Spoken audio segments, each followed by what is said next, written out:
What's up, Get Sneaky. Heavsters, the Get Heavy podcast. Welcome to Get Heavy. I am John. With me, as always, is Mr. Mustache McGee himself, Greg Casamas. Look at that beautiful Yeah. thing. I mean, I still can't not see I Ron know. Jeremy right now for some Thank reason, you. and it's just gonna keep going that way. I'm gonna be Don Jeremy, dude. Don Jeremy. I don't want to be Ron Jeremy. Okay. It's And, too many rape allegations for that motherfucker. I have zero rape allegations. There you go. We're for Don Jeremy these Yeah, days. we'll go Don Jeremy. Fuck Ron Jeremy. Yeah. And joining us this week is a friend of mine, a friend of the show, and just an all-around great dude, Eric from Methsyndicate. Hello, fellas. Hello, Craig. Hello, John. How are you? Hello, buddy. Hello, buddy. If you don't know what Methsyndicate is, I will describe it as an internet shirt pin area that is full of all kinds of fun goodness. Chaos. I mean, it's just chaos. It's chaos. whatever's in my dumb head. Exactly. It's chaos in like the best way. Yeah. And I love everything about it. Anyways. It's one of the best follows on Instagram. I'm more entertained on your site than anyone's, honestly. I try, man. Thank you. Yeah. I mean, besides like kids eating shit, you got me. Oh, you know what I mean? Or any sort of nature attacks. That's what I want. Yeah.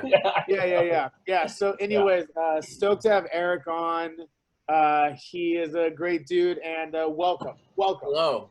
Getting Welcome, heavy. sir. What are you drinking? Are you drinking Corona in the Corona?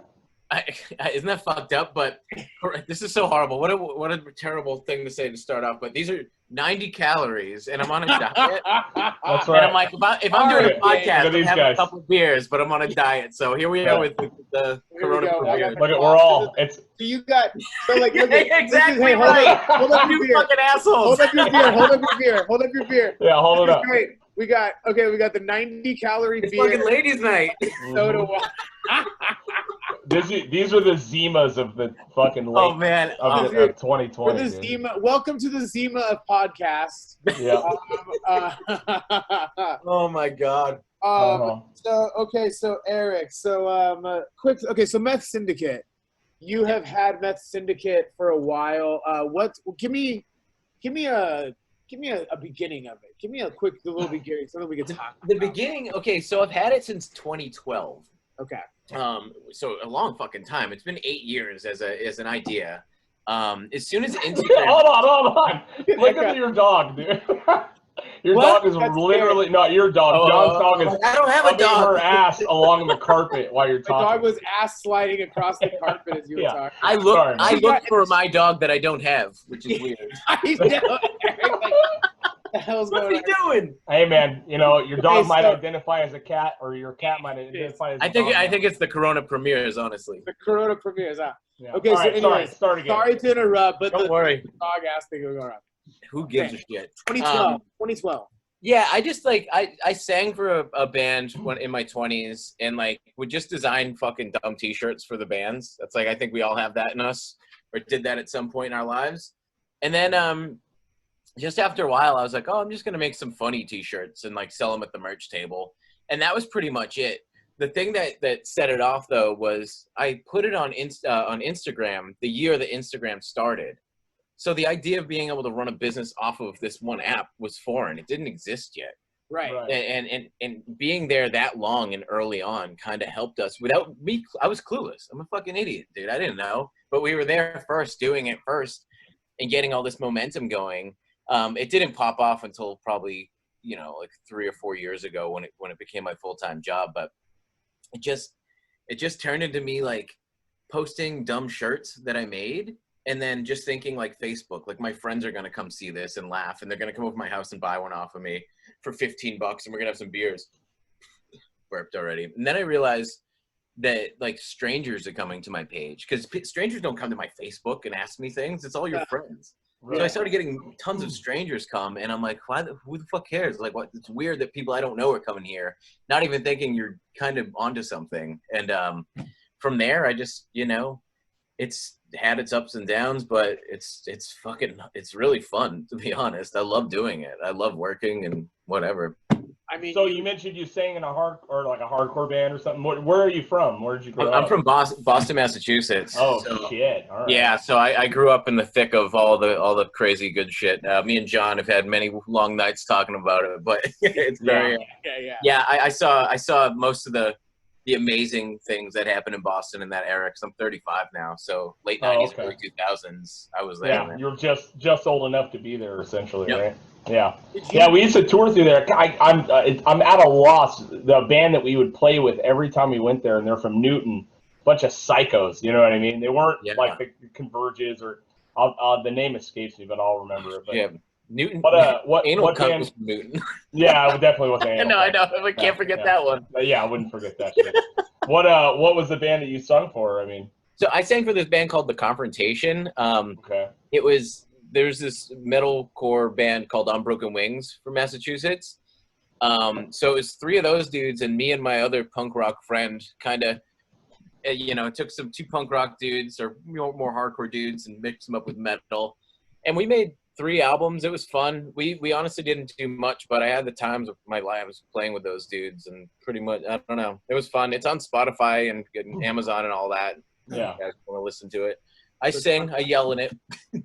There you go. Confrontation. Is there any shirts from the Confrontation that you used as a Meth Syndicate shirt or anything like that?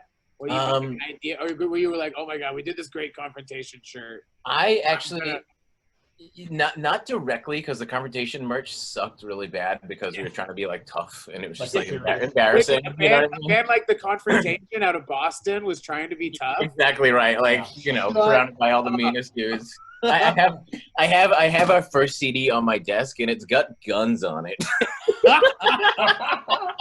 You know what I mean? Like, it's part of being in your early 20s and being around certain people. But so one thing I did take is I did do like a boot because I've always been obsessed with the Misfits, like Danzig era, since I was a young punk kid. I just thought his talent for writing melodies into punk songs was really special. Same reason I love the Ramones. But so I actually had bootleg the Misfits skull back in the day and filled it up with a bunch of shit, which I've gone on to do a bunch of times, filling up a Misfit skull with bullshit. But I did do it a long time ago with the name of my band just in cursive, like all over it, just because I wanted it to exist. Right. It probably need 35. They're all like size small and mediums. But yeah, I guess that kind of sparked into Meth Syndicate, I guess. That's the closest. Maybe subconsciously or something like that. Yeah, for sure. So I wonder, like, I was looking through some stuff today and I'm cracking up. I mean, the t-shirts are so literally hilarious. You know what I mean? It's just like the combination of the two things. You know what I mean? Sure. Obviously everyone can view it, but like, how in the fuck do you get away with skirting the line of not getting sued all the time? How many cease and desist? You know what I mean? Because it's like it'll be a picture of Taylor Swift with upside down crosses on her head and shit, and you're like, how the fuck? I try to do it the same way as like punk bands can do that shit. You kind of just do like a run of it and move on with it. And I would just say it's more of just a mashup of things. Like say like I have a Outback Steakhouse shirt with Outkast on it. Yeah. I love Outkast, but personally I wouldn't wear an Outkast t-shirt and I wouldn't wear an Outback Steakhouse shirt, but I would wear that shirt. Right. Yeah. So there's kind of what I'm trying to go for there. Yeah, no, you're good. And then everyone takes risks on Instagram with certain things. I try to just make you laugh, maybe print a couple to be like, collector's shit and then move on to the next one. That's pretty much it. So, because like when you go onto your site, it's very few, like, it seems like mass-produced type of things, but the stuff that you see on the Instagram page, you're like, I just wonder, like, how many times you've been told to stop. A lot of the stuff on the page doesn't actually exist. Doesn't get made. Yeah, that's what I would assume. It's just if I post the artwork as just a meme, not on a t-shirt template, someone's gonna screenshot it and fucking steal it immediately. Yeah. So I sometimes do post it as I started doing that back in the day on t-shirts to avoid people getting good quality images of the shit I just made. Right. So a lot of it doesn't exist, but yeah, it's just I don't know. It's the Wild West sometimes, and you got to use your head. I mean, I've been cease and desisted by Jack Daniels, Danzig, the Misfits, Coachella. You know what I mean? Like, you have all of these, but you got to be smart and you got to use your fucking head. And just when it's time to walk away from the shit. Don't get greedy. That's it. Right. I mean, you could obviously it's like satire, right? So Sure. I mean, there's like got to be some sort of weird line because all these people do this stuff. Yeah, I think with the satire and parody laws, I think if you own the rights to something, you could probably get away with whatever you want if you want to sue someone or whatever. You want to take It's a matter of how far you take it, and a matter of if you know when to walk away. But I also try to parody major brands or bands or corporations, and not like smaller touring bands. Like I've had ideas for like, oh, like I'm gonna rag on like, you know, so and so that's like still a touring band or some shit like that. But those people rely on their merch, and they probably would take offense to that. Whereas fucking Outback Steakhouse isn't gonna be like, man, some kid made 50 fucking shirts, like let's get them. You know what I mean? Right. Yeah. You're almost like at that perfect. Yeah, I mean, because you got a good amount of fucking followers and interaction with everyone on there. But terrifying. You're like you're not massive enough to be like noticed on a massive scale. So you're kind of at like a sweet spot, dude. I mean, if you don't keep it really like low key, it could probably get in some fucking trouble, you know? Yeah, it's always going. I try to blend in. Like when we first started the company, it was all people trying to buy like just parody shit. But the brand itself has grown quite a bit to the point where like I could make 50 hats back in the day, and I would sit on most of them for the year because people just wanted the fucking whatever shirt that I made and not any of my actually branded shit.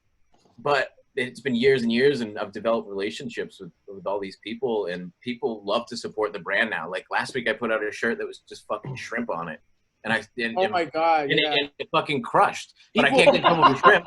I can't get in trouble for shrimp. Like so raw shrimp or cooked shrimp? It was a cocktail shrimp, so cooked but cold. I ate it last night, dude. Yeah. It was part of the 666 series. Sure. Okay. I love it. I love that you have a 666 series. Yeah, there's gonna be indirectly. You know what I mean? Like, well, no. There's gonna be a skeleton hand middle finger one next too. It is a direct series because when I was young, I thought that just on a shirt was like it's like the most 90s, like just like what the fuck like thing. It's so easy, but it's always like it's timeless. It really is. It's fucking crazy. Yeah. No, it's. I mean, even like when you look at the combos, like the Psycho shirt that you posted the other day, it's like and with Miss Doubtfire. It's like so. Think about it, man. I know. I looked at it a couple times and I went, "What the fuck?" And then I really looked at it. And I started cracking up. You know what I mean? Yeah. It catches. So, do you put these? Are you actually photoshopping all this stuff? Is this all your designs? He does. Yeah. Oh, okay. You don't have some poor slave in the basement that you're fucking. No, if it's not, I'm not the best graphic designer in the world, but that's what makes the brand work. Is it's kind of just like boom in your face. It's a shit show. Yeah. For really like detailed ones, I'll always like get like a cool artist to do my shit because I'm not an artist at all. I can't Right, but once you have the idea, you come up with the idea, you do all the mocks and everything. Oh, yeah. I got 90% of it's the idea, you know. Yeah, I love it because there's some days me and you are texting back and forth, and you're just like, I fucking hate everybody. Look at the shit they're forcing me to do. I put this up, and I'm like, this is the stupidest thing ever, and everybody fucking loves it. I'm like, man, you know, like it's so good, you know. And then I'll even text them sometimes with like ideas. I'm like, look, like this is a really bad idea, and he's like, it is. Here's a mock-up of it, and I'm like, dude, I love good bad. I love so bad. Oh, dude, it's so good. It's so good. Like in my office, I have, and it's like for no reason. This is a good example. Bruce Willis recorded an album back in the day called "Return to Bruno," and some people are aware of it, and I'm aware of it. Yeah, I have it on vinyl, but that's not the story. I got his second album on cassette, and I just keep it on my desk. Called "If It Don't Kill You, It Just Makes You Stronger." And no one knows about this one, but I needed to have it. I fucking don't know what it is. I'm impulsive to buy just bullshit, and I think that has a lot to do with the brand. Inspiration. Well, it works, you know. Yeah. It's just so silly. I mean, even like the Notorious Big with Tom Hanks on it. You know what I mean? And the piano. That one. Yeah, it's just oh my god, like so funny. So you've got me. I mean, you're a hilarious dude. Comedy is fucking like the whole reason we're doing this. I mean, I laugh with you more than most people I fucking hang out with. My dude. When did you think that? Because you fucking you have comedy. It's basically a comedy page. Sure. It's a comedy fucking page. You could argue that. Yeah. Like when did you like see that you can kind of say fuck it and just go for it? You know, because at the beginning of all this, it's a pin company. Yeah. Everyone's doing the pins. Yeah. I remember when you were like, dude, everyone's about to fucking start doing T-shirts. T-shirts. I remember this conversation. You're like, T-shirts are about to be the thing, and you know, like, how did like, give us a kind of like talk about the whole process about how like it was just like, you know, you bring comedians and everything. Well, so it started as T-shirts. And then I moved out to Los Angeles to actually do comedy. I did not come out to do Methsyndicate full time at all. What do you mean that wasn't a goal? That wasn't the goal of life? No. Methsyndicate? No, I was gonna be like, yeah, I was gonna be like, if I can make a couple $100 and just fucking whatever, and just like to do stand up or yeah, something else? I came here. Okay. I was trying stand up a bunch in Boston, and then I came out here and I like it's a whole different beast, man. I respect people that got the balls for that because it's super hectic. I did it once in LA and then I just went back to like working on Methsyndicate and then I don't know, but I don't know. At one point, my friend, I saw a couple companies make patches. Before I saw pins, it was patches. And I saw a patch of like Bo Jackson, and I was just like, that shit's so fresh. Like it just looked so cool. I was like, I have no need for. Was it with the bat and the? Yeah, but it was like just like the background was just like baseball fields, like green, and it had like a wall behind it. It just looked cool. Yeah, it was a circle patch. It was a circle patch. Yeah. Yeah, and I was like, I have no need for a Bo Jackson patch, but I was drawn towards it. I bought the shit for no, you know. So I was like, man, that's cool. Like, still wasn't thinking about it, and then my friend was in town, and he's like, you see all of like these enamel pin shits, dude, and it was like probably the first month that it started really popping off in 2015. And I was like, yeah, like I got to figure out how to like get on board with that. And I think by June 2015, so like right in the beginning era of that stuff, we got in there, and that craze really did take off super big. And once again, like we were one of the first people there too. So when there was lack of options of companies to follow, we were the only person doing horror, or not horror, but like, I mean, I could go through the list of pins we did, but we were the only ones that provided them. So even if you didn't like Methsyndicate, you still wanted a Beetlejuice pin or some shit. You know what I mean? Right. So that definitely took us to a next type of platform, and that gave me the ability to just kind of go in my own direction. And you know, I don't know. I don't really know how it happened. When I started showing more double chin, people liked me more. Yeah. Yeah.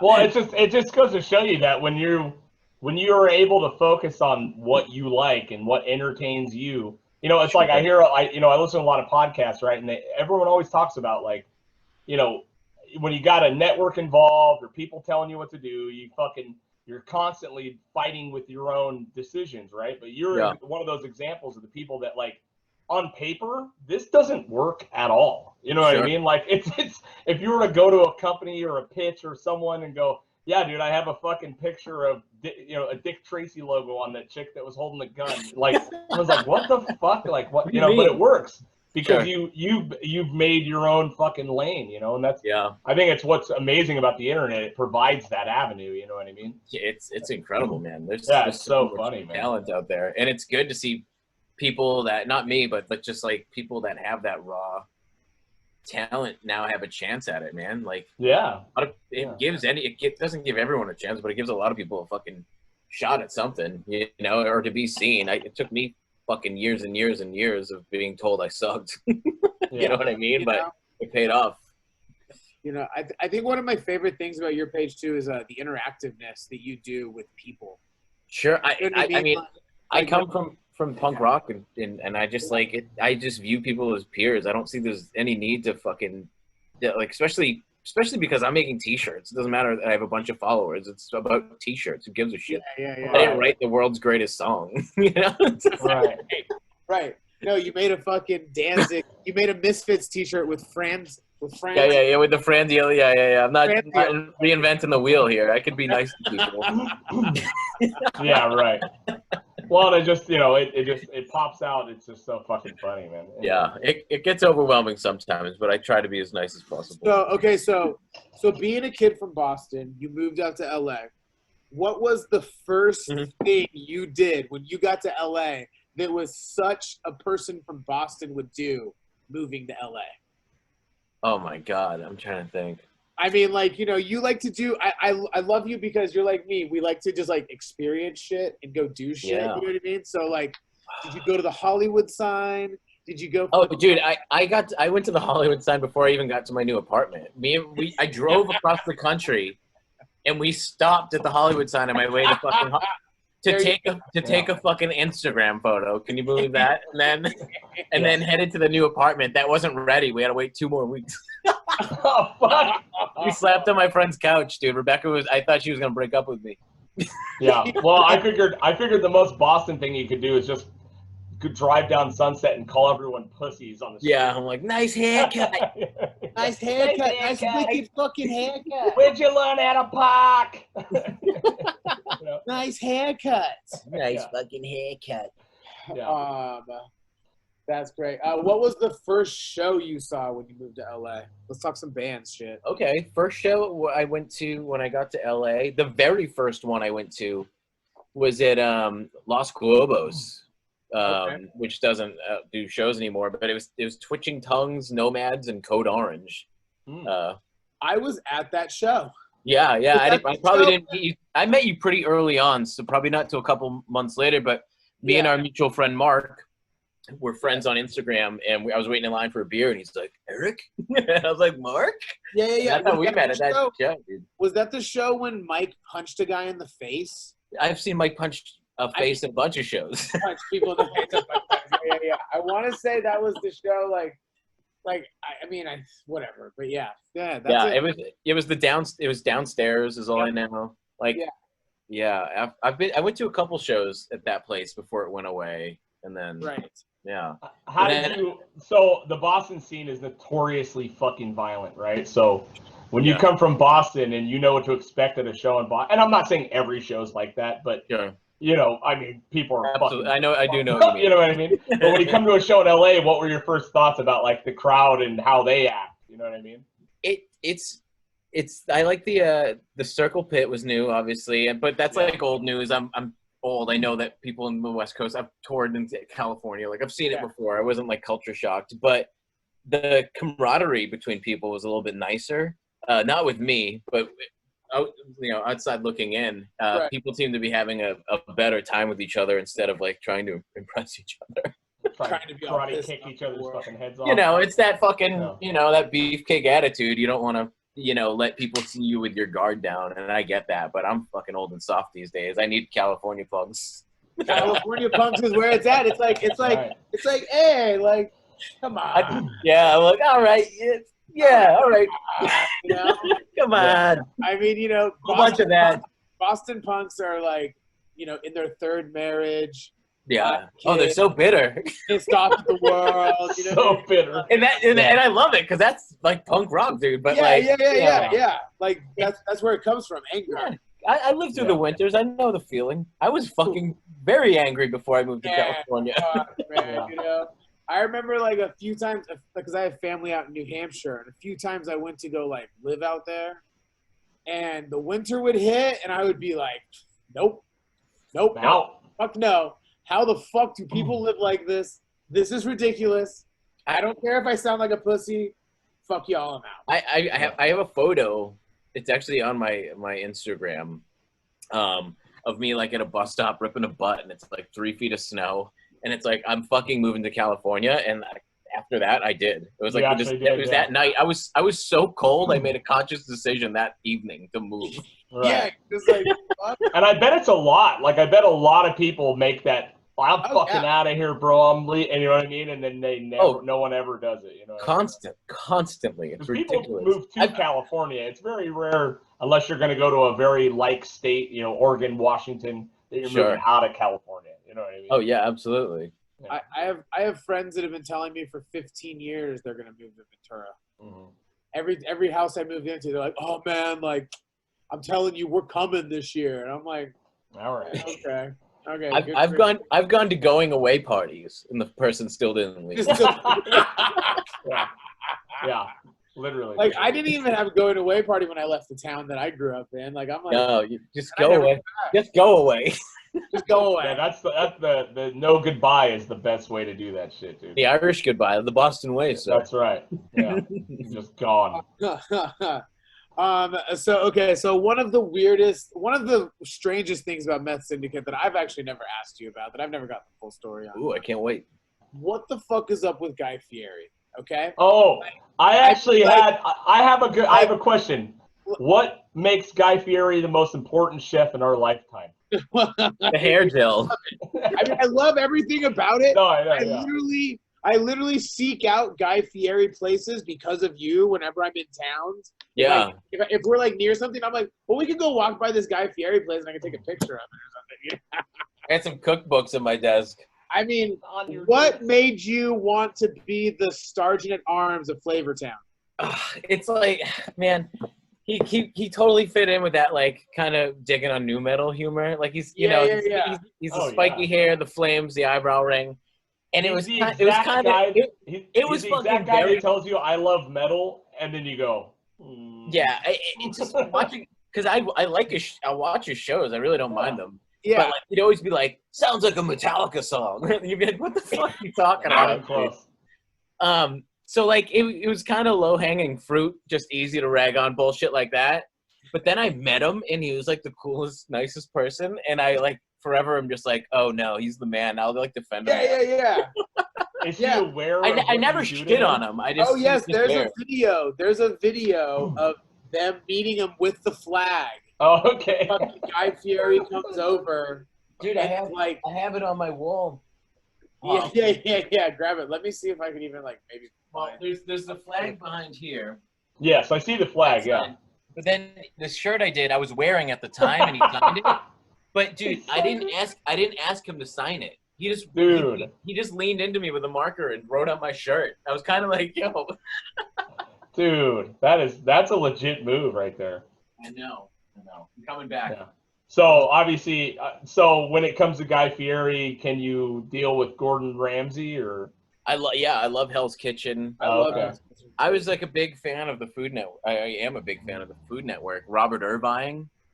He doesn't cook, but he remodels, right? He is a cook. He is a cook. Yeah, he's a chef, but he's terrifying. You know what I mean? I've just seen them all, so. Yeah. Yeah. I love it. So was it just like it was just like something that you just kind of like were like, let me grab it this. It wasn't something that like it got like thrown in, something happened or something. It was just with Guy Fieri? Yeah. No, I just like I was just at one point when I realized I could kind of put any of my ideas on a shirt, like even though they weren't conventional, it was just all over. So nice. I have this thing called the quest for the worst shirt, which is like a lot of times I just see how stupid I can make something. With it being coherent enough, I guess. But I had roommates when I first moved to LA, and we would just get so fucking high and just try to outdo each other with shirt ideas. I didn't know it could be a business model. I had no idea. What's your top couple contenders for worst shirt you've made so far? Oh man. Here's one that me and him talked about one time. Oh my. So those are penises going down the side right there. I remember I can't remember where I was. I was somewhere though, and I just texted him because whenever I have like a stupid idea that I'm like, if I text him this stupid idea, I'm the guy. He might be high enough right now, and he'll make it real quick and send it back to me. We'll laugh. 50-50 chance. Yeah. Yep. So I'm just like, I can't remember where I was, but it was somewhere, something, and Boogie Nights showed up, and I texted him. I said, bro, Dirk Diggler, hardcore, long sleeve, fucking straight dicks going down the side. Fucking 5 minutes later, boom, get that fucking text back, and I'm just like, oh my god. It was hard to get a screen grab of Mark Wahlberg's fake penis. I'll tell you that much. That was the hardest part about designing that shirt. It took like 20 minutes to get his dick right. Yo, hold on, girlfriend. I know you want to go to dinner, but I got something to do. I'm busy. So what are some that you wish you could? Give me two that you wish you could have made that you weren't able. There was like, there's no way we're getting fucking through this. Shit. But that might have been one of them. I want to say you had a Coachella one. You had a great Coachella one. Yeah, I had it. Well, so it got announced that there was like a fucking surge in herpes rates at Coachella. That's right. Yeah, so I just wrote, like, it was just bullshitty. Just like I said, one of those just like, just fleeting ideas that I threw in a shirt just to be a dickhead and just see how people react. And it was just, I went to Coachella and all I got was, instead of this lousy t-shirt, it just said herpes. But it used the logo. And I got a call from a friend who worked for the company that like trademarks and works with protecting their like shit, and was like, hey man, like we're actually big fans of you, but like our job is to literally go after you. So could you like not sell that? Because I like initially I did it to people like, you have to sell it. It was like a one color easy shirt. Yeah. And as soon as I put it up for sale, my phone rang and I was like, oh shit. Yeesh, yeah. So he's like, we already sent you a letter, but just ignore it. They know that I'm calling you personally and blah blah blah. Fucking yeah. that was the singer of Poison the Well. Nice. It was so weird. I was like, what the fuck am I doing with my life? Fucking A. They always said that the hardcore community polices itself, right? So, yeah, he saved my ass, guys. It's actually pretty nice, you know? It's a nice warning before you fucking fat lawsuit. Yep, exactly. So Your That's what is cool. life right now? That's great. That's great. Fucking, I don't know. Have you have you ever seen like a seriously famous person wearing your shit and go, what the fuck? yeah, so I meet a lot of these people because I do a show at the Comedy Store twice a month with my buddy Josh. Actually, okay. How did you get? How did Oh, you you get really linked do? up with Josh? Yeah. How did you get linked up with Josh? And how did that comedy show happen? So I've been doing a lot with comedy, and mainly just because of my friend Josh, who kind of got me this in and believed in me. And he's like me, where he just like, you don't have to be the fucking coolest dude in the room. If you got something to you, you know, he'll believe in you. And I went to see him as a fan. He has this thing called the Goddamn Comedy Jam. And in 2015, I went to go see him at this small little theater. Bill Burr was performing, like Harlan Williams, a few other people. And I went, and they blew my fucking mind. I had heard about it on Burr's podcast driving across the country, but it fucking rocked, dude. And it was like a theater of 100 people. So, and everyone was like stage diving and singing along, but instead of hardcore, it was like just like cover songs by comedians. And it was is that Dean Del Rey's? Like, Dean has done it a bunch, but Dean has his own, like, because Dean has his own thing too, right? It kind of, he does like Dean does fucking AC/DC shit for his birthdays and stuff. Right. He can sing like Bon Scott, like he's got a crazy voice, dude. So he'll get like Burr and like, you know, fucking Duff McKagan or whatever, like to come on and do these like sets with him. But the Comedy Jam is a rotating cast of major league comedians, and it ended up getting a television show on Comedy Central. It ended up, and then we were doing it monthly at the Roxy, and then bi-monthly. But we can't do shit now. You guys know that with music. Yeah. So, but that spiraled into Josh got his own night at the Comedy Store, and he's like, dude, just Methsyndicate should sponsor it, and like we'll give out shirts. So in between comics, we'd be like, hey, here's this shirt. You know, I'll pick the funniest ones. I won't go too weird for a mass audience. Like, right. You know, but I'll pick like, you know, not safe, but like Outback Steakhouse. You know, you'll get that. You're not gonna be like, what? Yeah. So we'll give away shirts on stage in between comics, and it's built its own little cult like comedy. That's cool, man. Yeah, because I saw a thing for a post for like a flyer at the Comedy Store, and I thought, I don't know, maybe it's a weird. Yeah, it's a weird I think deal, I think a lot of people don't grasp it, and then like in my stories, they'll just be like, you know, Joe Rogan will walk by, and I'll just be like, you know, just talking. You know, and like, I'm such a huge Joe Rogan fan, dude. That might be the only weirdo I might not fucking be cool around. He's a fucking nice guy. I don't listen to many podcasts, to be honest, these days. I just when I have the chance to listen, I listen to music. but he's super nice. Like I was talking to him one time about you know, was Fear Factor upset that you did the Chappelle Show and made fun of Fear Factor? And he's like, no, they loved it. He was like, the Chappelle Show was the hottest thing on television. It gave them so much more, like, it gave them you know, but just like, I don't punish people that I meet, and like I don't fanboy, but like I've been around certain people enough that like if you're not having conversation, it's awkward. So it's like, hey, what, you know? So what's up, weirdo? What are y'all quiet for? You don't want to sit there and be like, this guy. Yeah, but you know, let him talk and whatever. But it's super cool. But going back to meeting Josh though, I said nice set after him. Like after their show, they'd have an hour where like comics would just hang out with the fucking audience and just be real as fuck and have beers and shit like that. Like I met like Tom Arnold. Like it was just weird. It was very surreal. Yeah. And I was like, hey man, nice set. And he's like, I was wearing my Taylor Swift shirt. I'm like, I tend to wear my products here and there because a lot of people, it sparks interest in what the fuck is that? And I was like, oh man, I make them. He's like, that's seriously sick, dude. And I'm like, I'll get you one. Like, shoot me your fucking email or I'll DM you or whatever. And that was it. The next, maybe, I don't know if it was the next morning. I think it was the next morning, dude. I go to Starbucks every morning to get a coffee. And this is when I lived in East Hollywood. And I walked into Starbucks and they're like, all right, like venti coffee? And I'm like, all right. And I reach in. I fucking shit you not, dude. This is why I believe in Los Angeles. I fucking reach my hand in. His hand reaches in too. He was going for the same coffee. It was fucking Josh. And he's like, oh my God, the t-shirt guy. And I'm like, Josh Adam Myers. And he's like, what are you doing here? And I'm like, I live like behind the fucking shit. And he's like, I live right over there. He's my fucking neighbor. I had no idea. We sit down and just have our coffees together. And he's like, you should do merch for us. And that was the beginning of it. That's the beginning of it, huh? Touch fucking hands like a goddamn like a Sleepless in Seattle or some like shit. touching tips. You know what I mean? Our dicks were like, pow! That definitely wouldn't happen in the COVID time. That Yeah. definitely wouldn't happen in COVID.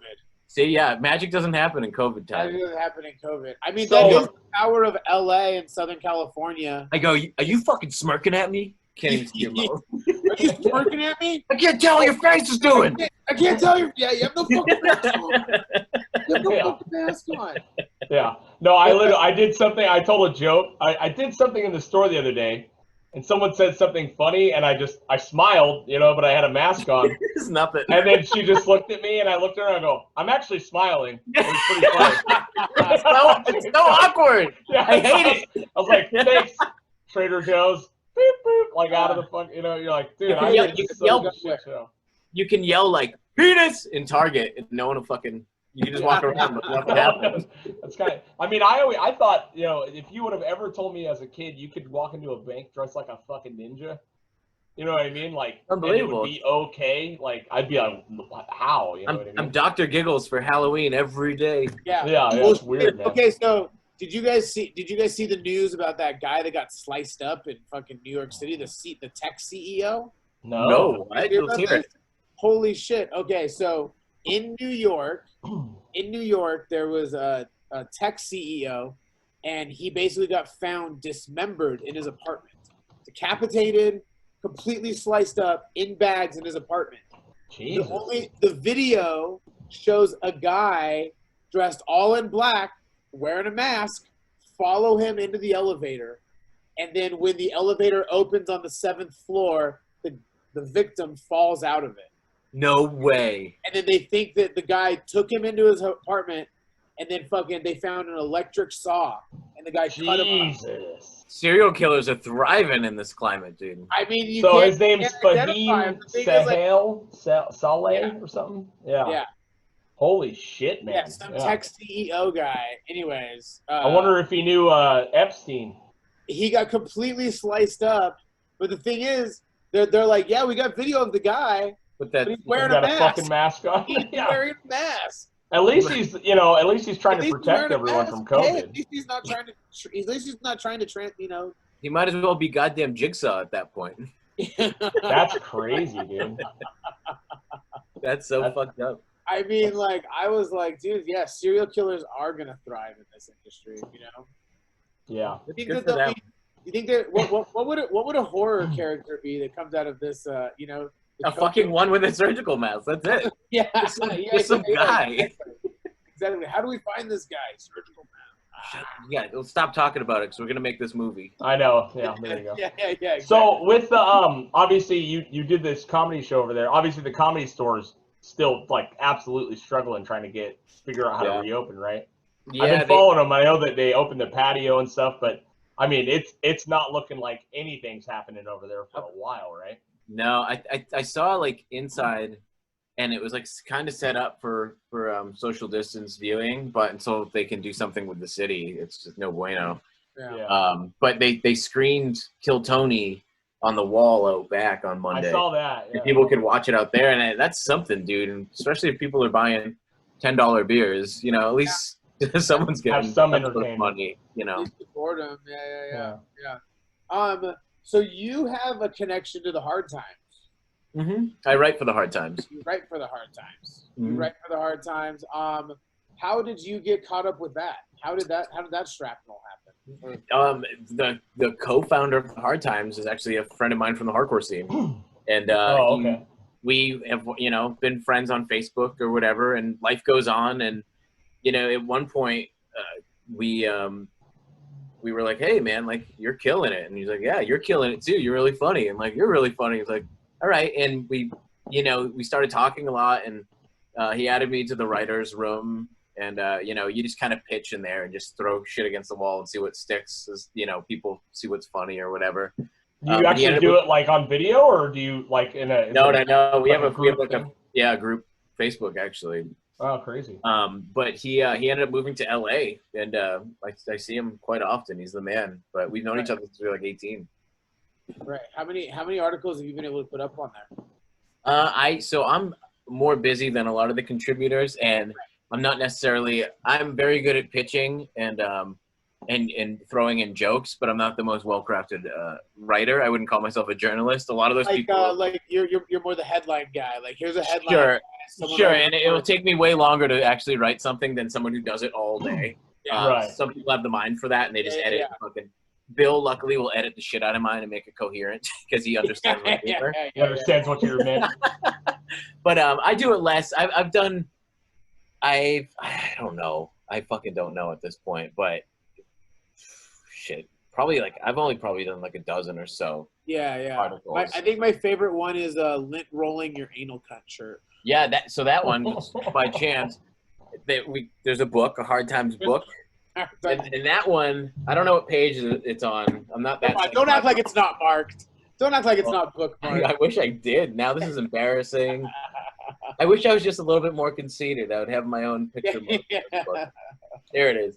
Remember, 189. I'll never forget. But yeah, they use that one for the book.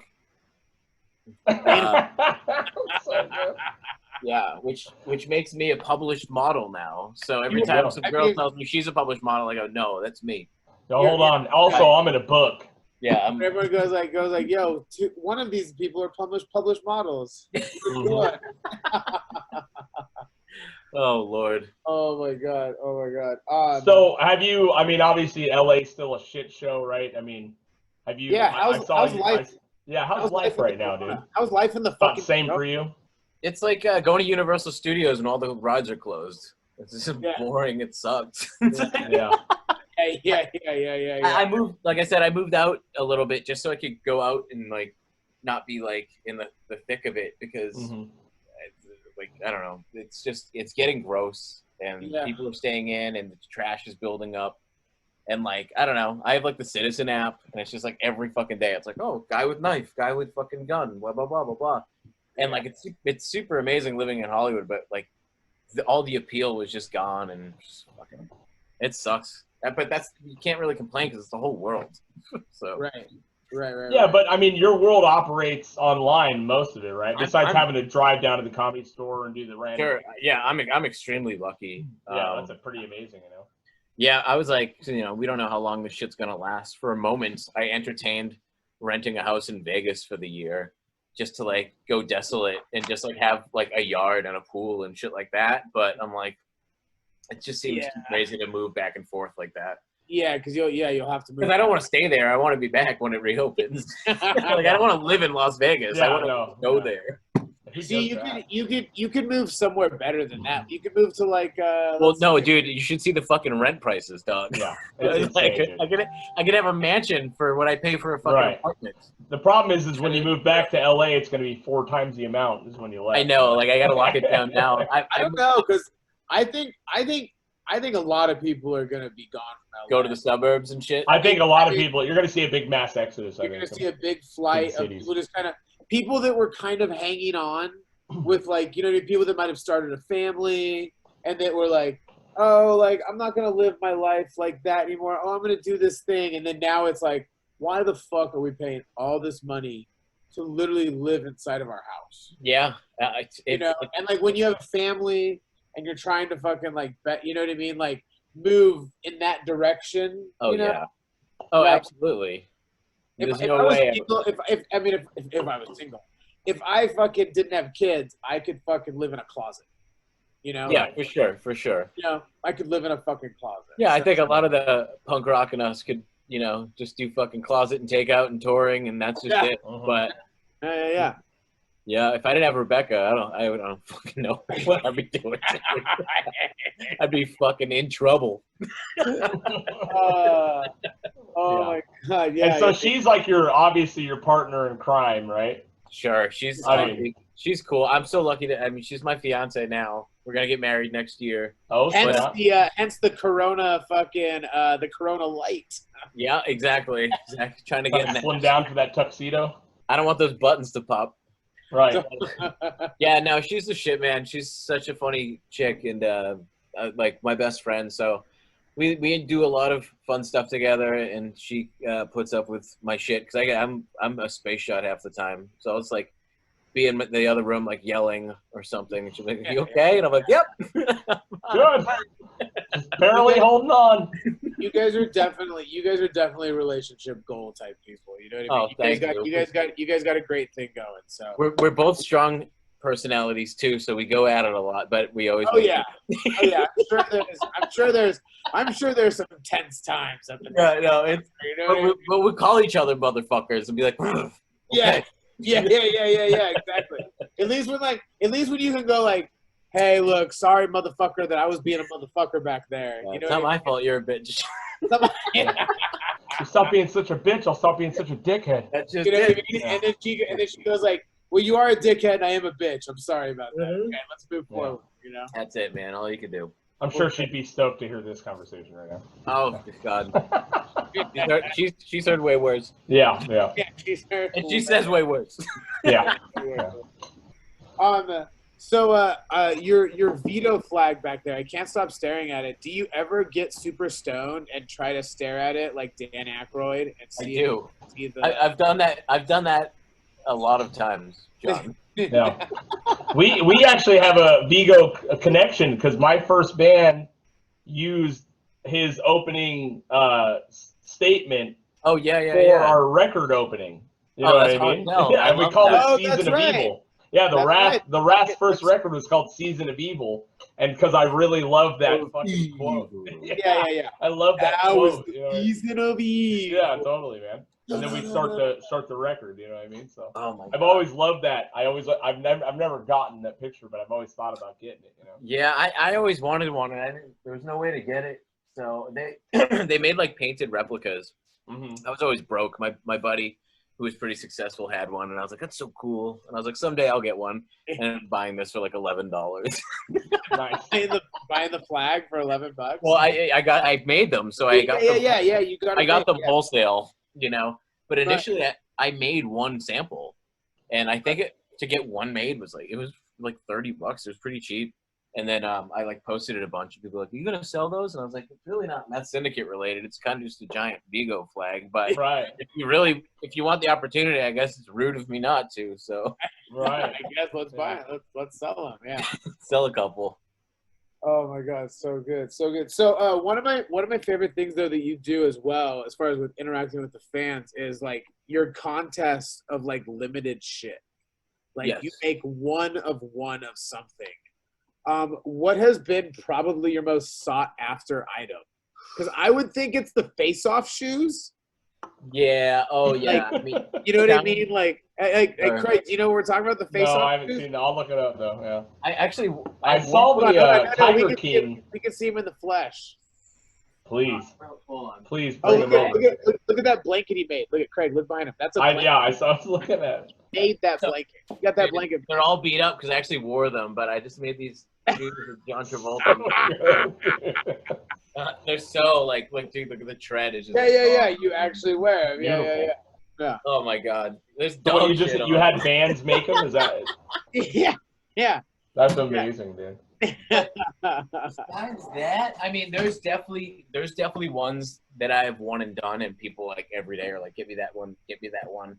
But I would say one that drove people crazy is I'm trying to see if I have one. I have a bunch of shirts over here.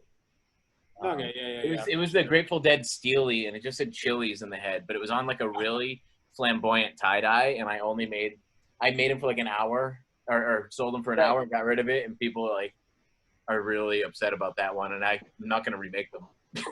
Yeah, you don't want no heat from the Grateful Dead, right? No, geez, at this point, that band, they probably get ripped off more than fucking Misfits. That's probably true. Yeah. Yeah. That is very true. So, what do you prefer more, Chili's or Outback? There we go. So that's a hard hitting question.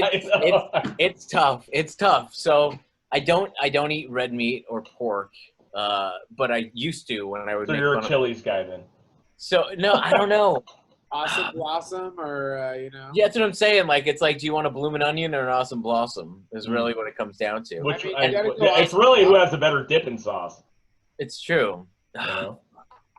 Oh man, I don't know. I love that awesome blossom. I mean, the last time. Okay, so the last time I was at a Chili's, I was in Portland, Maine, and our hotel was in a mall, and there was a Chili's in our parking lot. And I remember I went in the parking. You probably know exactly which one I'm talking about because there's probably only a couple. Yeah, I think I have been to that. the main Portland Mall, the main mall. There's a hotel across the street, and there's a Chili's in the parking lot.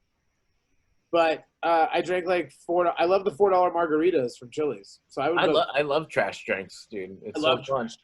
I love trash drinks and trash places. Me too. It just goes back to me liking bad shit, I guess. Yeah.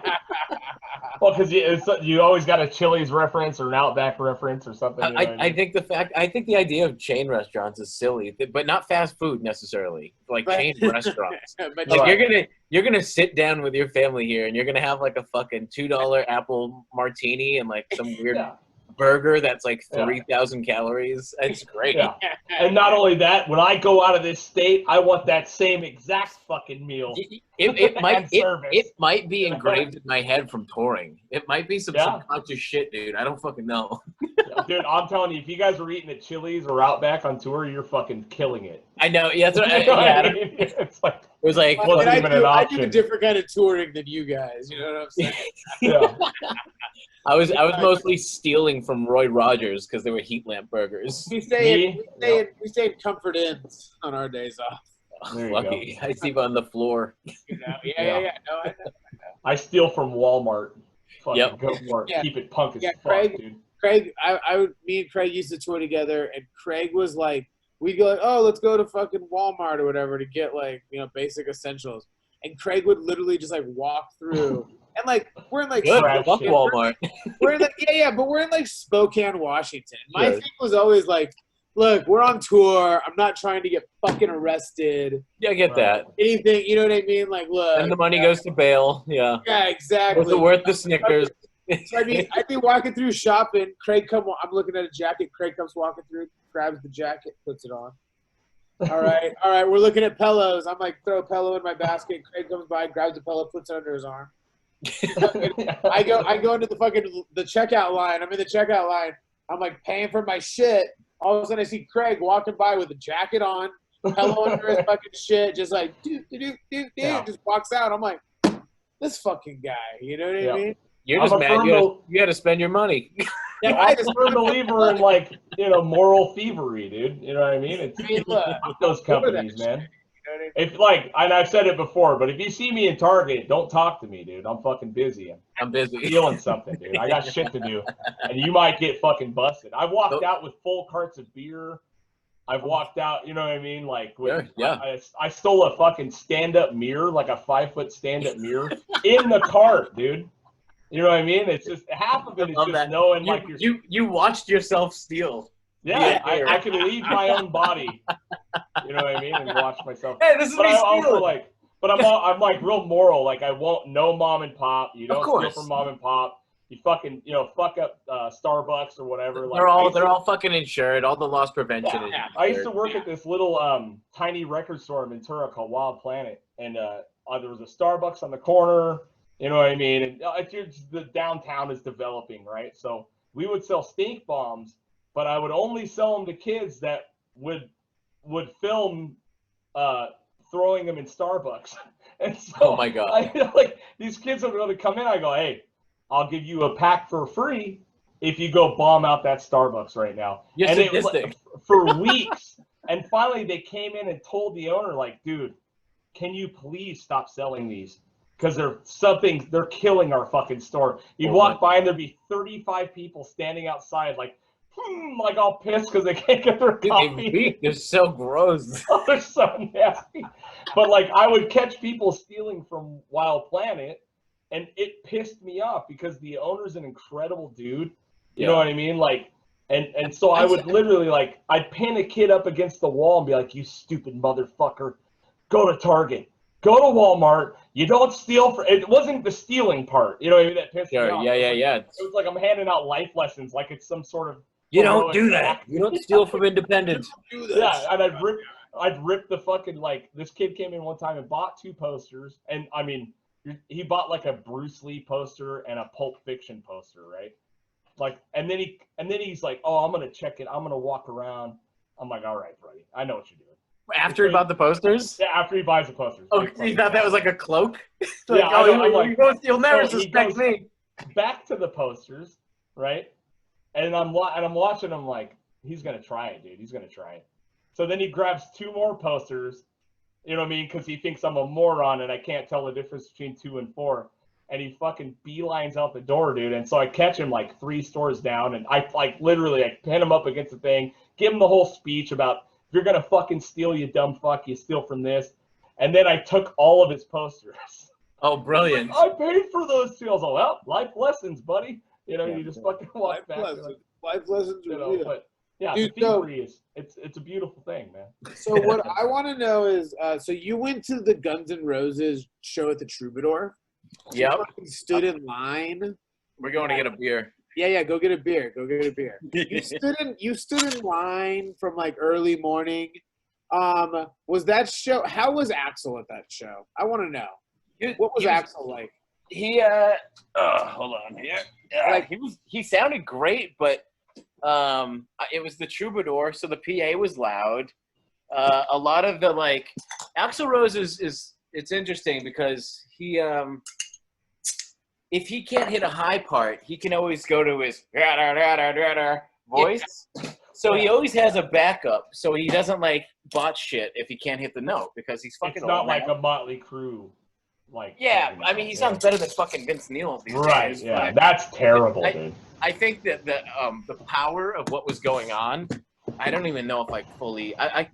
There was no cameras or anything allowed either, so footage of that show is pretty rare. Right. But in the moment, it was fucking amazing, and that was the show he broke his foot too, because then the reunion was kind of blah because he had to sit on that. He had to sit in his fucking throne. Oh, he broke his foot at that show? First song, dude. Ooh. Yeah. I think it was Mr. Brownstone, and he was like stomping, getting all amped up. I didn't notice anything, but I was also out of my fucking mind that night. But I don't know. Yeah, but dude, to see that band at that place that's pretty special. You know what I mean? Was that your first time? Was that your first time on Los Angeles news? Yeah, it was first and only, I think. Yeah. You got interviewed on Fox 11 News. Oh, it was like. Yeah, they were like, because it was like world news. There's people in like Germany being like, I just saw you on the news in Germany. I'm like, what the fuck? Nice. So weird. But that was cool. I mean, I've seen fucking hardcore bands at bigger venues, you know? Yeah, for sure. Fucking, I don't know. What the fuck's up, guys? How's it going? What up? How you guys holding up? How's living? Living's okay, you know? I got this fucking. Yeah, well, I don't know. Oh, you got the boot on. Oh, shit. I got the boot on. So I fucking slipped on a diving board. I slipped on a fucking diving board. Slipped on a diving board. So, like, say diving board, you jump. When I went to jump, I slipped, and then my foot caught, and it was like, no! I ripped my tendon. I ripped my tendon in my foot. I had to put in fucking 2 screws and a fucking plate. It's horrible. I've jumped off your shed roof into the pool. Yeah. up. Yeah. It sucks because we're mentally 18 still. Yeah, exactly. And the worst part about it is that I swam for like fucking 5 minutes that day. It was it was an early day injury. Yeah, I was like, and it was like the end of the day. I'm like, okay, I guess I'll jump in the pool. Everyone's hanging out. I jump in the fucking pool and I hurt myself. Damn, dude. It's like every part of you didn't need to do it at all. You know? Yeah. Like you'd been all day without going in. All day without going in. Anything. It was fucking horrible. Yeah, it was fucking horrible. So yeah, I got that going on. Fucking, life's just trucking along. Quarantine part 2, I know. Yeah. It looks like this shit's gonna last forever. Oh, dude, everything's so up in the air right now. It's confusing for sure. Yeah. And it's even getting to the point now where they're like, oh, fucking don't hang out with anybody. Yeah, it's back and forth. So you're like, I don't know what to do. I want to hang out with my friends. I want to see my friends, but I also want to be like on the good side of what we do. You know what I mean? So like, but I also have friends that are like, no, it's fine. And I'm like, I don't want you to think I'm a fucking dickhead, but no, it's not. Yeah. Like Craig and his family are like the only people I fucking really see. Yeah. Right. Yeah. We have like a very small group of people. It's like us and then our other friend and their kids, and that's fucking about it, dude. You know what I mean? But I what I'm realizing now is, and we kind of talked about it on the last podcast, is that people are starting to, even the people that were denying it eventually are starting to know people that are getting fucked up. You know what I mean? So. Oh yeah. Actually, and then the whole mask thing. You know what I mean? Is like. You fucking just have to wear them. Suck it up. I'm just like, you know what I mean? I'm tired of people bitching about it. I just don't. Yeah, like before, I don't know. It's like before this, we literally stayed in our houses for fucking 3 months. Right. And now they're like, okay, you can go outside, dog. Just wear a mask. Like that. And that people are like, no. And I'm like, did you forget that we just like did time? Yeah. Like. Yeah. That's insane that you just forgot how shitty it was, and now they're like, you can go outside, just be careful. And people are like, nah, dude, if I breathe my own carbon monoxide, I'll die. I'm like, no, you won't, you fucking idiot. Yeah. Well, it's almost like the parole mentality. Like, we're on parole, right? We've done hard time.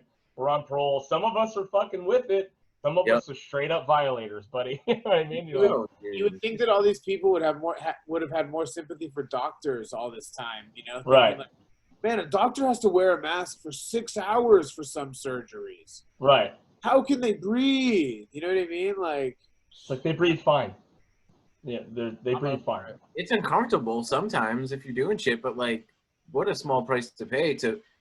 I don't know. It's a whole thing. Well, dude, and I had a huge beard, right, for 20 fucking years, and wearing a mask it didn't do anything. It literally fell off my face all day long. Elevated, yeah. And then I shaved recently, and I put a mask on. I went, you guys are all crybabies, dude. This is so easy. You know what I mean? Having it just on your face, like without your beard fucking wrapping through it, you know what I mean? Or not staying on at all, you know? I was like, you guys, everyone's just crying now, dude. I have like almost no sympathy now for people, you know? I have no sympathy weird. Whatever. Well, you shouldn't. Word. So in the quarantine, we've asked these people, in the quarantine, what is something that you have watched or come across, Ooh. something new, something fresh? What are you listening besides to? Tiger King, which we all know about? Yeah. Oh yeah. What a way to kick it off. And are you and Rebecca dressing up as Joe Exotic and Carol Baskin for Halloween? Nah. I mean, she's dressing up as Joe Exotic. You're dressing up as Carol we Baskin. tend to do the opposite. Yeah.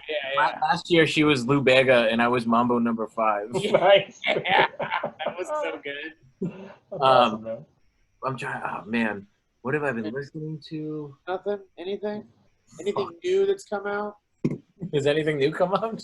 I mean, I don't know. Yeah. I'm kind of the same way. I've kind of like dropped off on like a bunch of stuff. Like I got lazy with it. I have an Alexa, and I just tell it to play my favorite songs, and it's like Culture Abuse and Fleetwood Mac back and forth all day. Okay, well here's a good question, right? Because obviously Seinfeld is better than Friends. Oh fuck yeah! Right, but Seinfeld or Curb Your Enthusiasm? Ooh, I love this question. It's got to be Curb. For me, it's Curb all day, dude. Curb. You know what I mean? It's Curb all day long. Yeah, it's Curb with the actual edge. Going back and rewatching Seinfeld after being a Curb fan, I fell in love with it, especially knowing the brains that wrote it and its genius. But it's tough because I really love Seinfeld, but I think Curb is just I can't get enough of. How insane is that new season, man? It was great, dude. I couldn't believe. Did you see the quote that Larry David came out with about the 10th or the 11th season or whatever they're doing? No, what do you say? Here, I'll pull it up right now. It's so exactly Larry David. It's incredible, dude. Here, let me see. I love Larry David. Everything. God, it's so good, man. Dude, when he wears that MAGA hat to get people away from him, to not talk to him, it's the fucking most brilliant thing I've ever seen. Biker, when the biker pulls up next to him, he's like, oh, cool, man, chill, yeah. Yeah. HBO. Let me see. Eric, you there? Yeah, I mean, it was an incredible fucking quote, dude. I think Eric's frozen. Oh yeah. Oh, is he acting like he froze? Oh, Eric. Eric, are you there? Eric.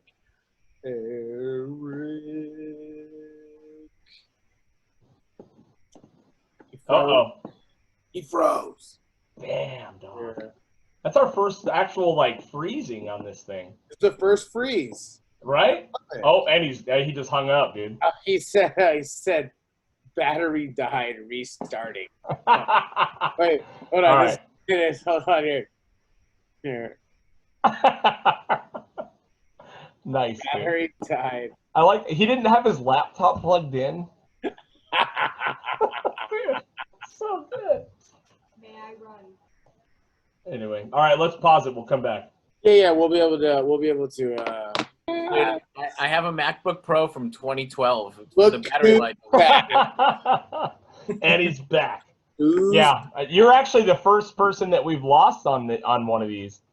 That was Pretty good at doing bad things first. Says a lot. Yeah, there you go. I was gonna change my outfit just to be weird. Dude, that'd be so good. Yeah, you need those leopard pants or whatever. Yeah, like oh. Anyway, so Larry's quote about the 11th season, he goes, "Believe me, I'm as upset about it as you are.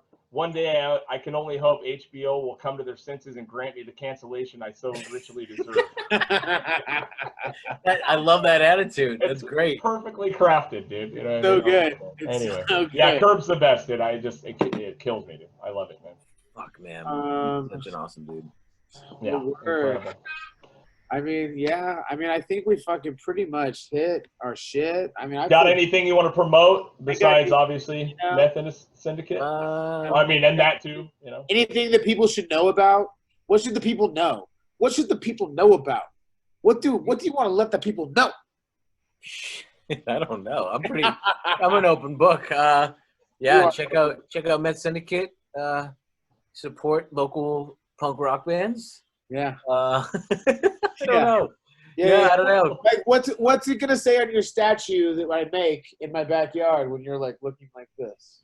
It's gonna say, "Keep it real. You're not that important." I want to know, more importantly, what's our Get Heavy Methsyndicate collab shirt gonna look like? There we go. We could do a. I mean, there's ideas. There's lots. Let's send some ideas. We should work on that. We get really rude on that one. You know what I mean? But you know, it's for time. But I want to thank you, Eric. I love you. Dude, this is great, man. This is the most social interaction I've had in fucking 5 months. It's, you know what I mean? Like, this is fun. This is fun. This is pretty much what we're doing. We're just getting on here, hanging out with our friends. It's a fucking amazing idea, dude. I'm like, I did a podcast probably a month ago, and I wasn't friends with the people doing it, and I was just like, it was weird. Wow, yeah. Yeah. Believe me, we can make it weird. But, yeah. Word. Yeah. Well, dude, it was a pleasure to meet you, man. I really appreciate you coming on. Yeah. Anyway. The dog's barking. All right, man. I love you. We're out of here. Get Heavy Podcast, Methsyndicate. Hey, hopefully we can all hang out soon, all right? Yeah. Echo wants to hang out. Echo's coming. All right, guys.